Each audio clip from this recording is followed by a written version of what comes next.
Assalamualaikum warahmatullahi wabarakatuh. Perkenalkan, nama saya Agrabel Fahrilia, NIM 18043070. Di sini saya akan menjelaskan jawaban pertanyaan dari tugas 7 Sistem Informasi Manajemen.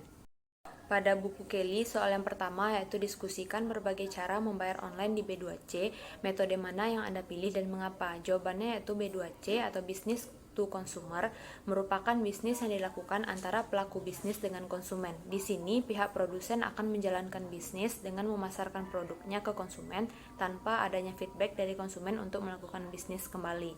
Artinya, produsen hanya memasarkan produk atau jasa, sementara pihak konsumen hanya sebagai pembeli atau pemakai. Metode pembayaran yang praktis dan sudah bisa dilakukan oleh orang pada umumnya yaitu dengan cara transfer melalui ATM yang memungkinkan untuk melakukan transfer kapan saja tanpa terikat waktu.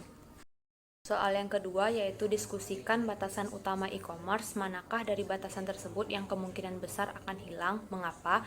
Jawabannya yaitu batasan teknologi utama adalah kurangnya standar keamanan yang diterima secara universal, kurangnya bandwidth untuk koneksi, dan mahalnya biaya akses. Batasan non-teknologi adalah persepsi bahwa e-commerce tidak aman dan legal issues yang belum pasti atau ketidakjelasan hukum.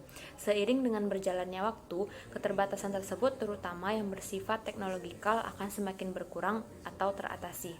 Soal yang ketiga yaitu diskusikan alasan untuk memiliki beberapa model bisnis e-commerce. Yang pertama, dapat menjangkau audiensi di seluruh dunia. Yang kedua, dapat menjangkau target konsumen tertentu.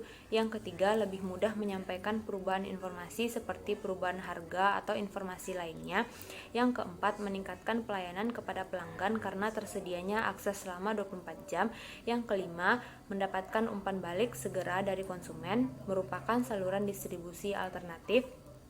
Yang keenam, menyediakan biaya penyebaran informasi merek yang efektif dan efisien. Pada buku Balzan, soal yang pertama yaitu apa perbedaan antara teknologi berkelanjutan dan disruptif? Jawabannya yaitu teknologi disruptif adalah cara baru untuk melakukan sesuatu yang awalnya tidak memenuhi kebutuhan pelanggan yang sudah ada.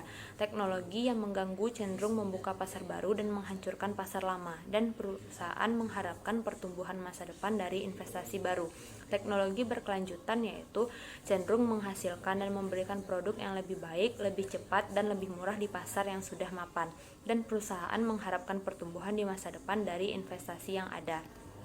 Soal yang kedua yaitu apa perbedaan antara e-business dan e-commerce? Jawabannya yaitu yang pertama, e-business memiliki jangkauan yang lebih luas meliputi modal, SDM, dan segala proses pemasaran produk dan jasa hingga sikap resiko yang muncul di dalamnya. Sedangkan e-commerce hanya sebatas pada proses jual beli jasa atau produk melalui jaringan internet dalam moda situs atau web saja.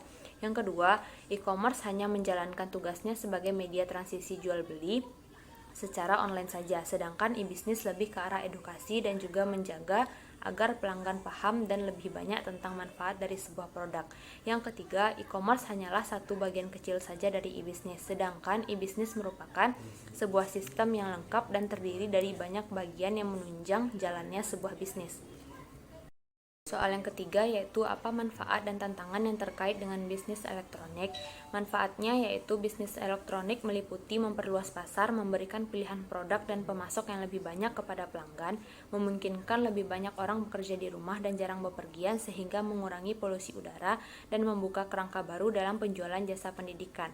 Tantangan bisnis elektronik meliputi tidak adanya permajaan dalam organisasi perusahaan, strategi yang salah, kurangnya inovasi, tidak ada tenaga profesional di bidangnya, dan masih terbatasnya layanan pembayaran dan keperluan logistik. Soal kasus yang pertama yaitu analisis Uber menggunakan kekuatan kompetitif dan model rantai nilai. Apa keunggulan kompetitifnya? Menurut saya, keunggulan yang terdapat pada Uber ini yaitu tarif secara otomatis didapatkan ketika telah sampai di tujuan dan pembayaran bisa menggunakan kartu tanpa uang cash.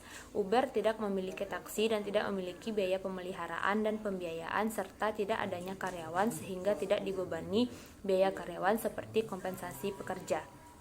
Kasus kedua yaitu apa hubungan antara teknologi informasi dan model bisnis Uber? Menurut saya, dengan adanya aplikasi Uber yang merupakan platform berbasis ponsel serta cara pembayarannya yang terbilang cukup mudah yaitu dengan menggunakan kartu kredit, sehingga ini akan memudahkan pengguna atau customer dalam melaksanakan transaksinya. Soal kasus yang ketiga yaitu seberapa mengganggunya Uber. Menurut saya, Uber dibilang cukup mengganggu dikarenakan Uber tidak secara terbuka melaporkan berapa banyak pengemudi atau penumpang yang dinilai buruk dalam sistemnya.